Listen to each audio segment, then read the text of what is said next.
कौन? ये जो तुम्हारा राष्ट्रपति अध्यादेश जारी करेगा, राष्ट्रपति जो अध्यादेश जारी करेगा वो ध्यान में रखिएगा, अध्यादेश जो जारी करेगा वो अनुच्छेद 123 के तहत जारी करता है। अध्यादेश का मतलब होता है कानून जैसा बनाना। अच्छा, कानून राष्ट्रपति काहे ले बनाएगा? कानून बनाने का काम तो संसद का है। तो मन में क्वेश्चन आना चाहिए कि है मास्टर, कानून राष्ट्रपति यहाँ पे बना रहा है, जबकि कानून बनाने का पावर किसके पास? संसद के पास।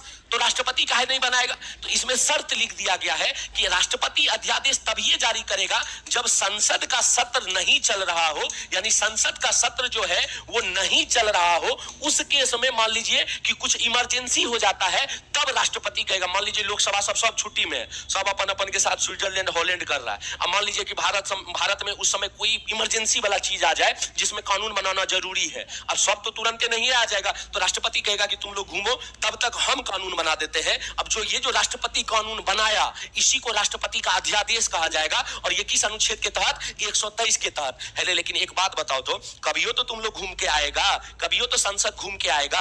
अब जब संसद घूम के आएगा तो संसद वाला काम राष्ट्रपति किया, तो संसद ओकरा चेक करेगा कि नहीं करेगा? तो संसद के पास उसके पास रखा जाता है, और संसद के पास जब रखा जाता है तो संसद को कितना दिन का समय दिया जाता है? ये भी क्वेश्चन आता है कि संसद अपने पास राष्ट्रपति के अध्यादेश को कितना समय तक रखेगा? तो ध्यान में रखिएगा, 6 सप्ताह तक रखेगा। कितना सप्ताह तक? 6 सप्ताह तक रखेगा, यानी 7 का 42, यानी 42 दिन तक रखेगा। और ध्यान में रखिएगा, 6 सप्ताह में दोनों सदन से पास होना जरूरी है, लोकसभा से भी पास होना जरूरी है और राज्यसभा से पास होना जरूरी है, तभी ये राष्ट्रपति का अध्यादेश कानून बनेगा। यदि मान लो कि लोकसभा हाँ कह दिया और राज्यसभा ना कहा, तो तब कानून नहीं बनेगा।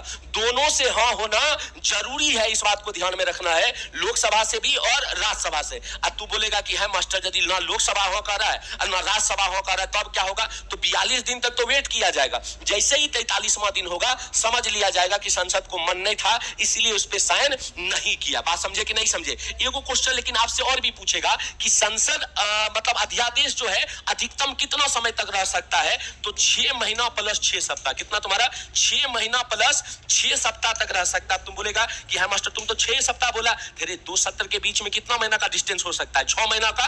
तो अधिकतम 6 महीना तक नहीं आ सकता है, इसलिए 6 महीना प्लस 6 सप्ताह। लेकिन जिस दिन आ गया उसमें 6 महीना नहीं, उसमें तब 6 सप्ताह। बात समझे कि नहीं? अधिकतम 6 महीना प्लस 6 सप्ताह, और जिस दिन संसद बैठेगा उसमें 6 सप्ताह। इस बात को ध्यान में रखना है। क्लियर है तुम्हारा? और दोनों सदन से हाँ होना जरूरी है। क्लियर? पाल जो अध्यादेश जारी करता है वो किस अनुच्छेद के तहत करता है? तो अनुच्छेद 213 के तहत। किसके तहत? तुम्हारा अनुच्छेद 213 के तहत राज्यपाल अध्यादेश जारी करता है।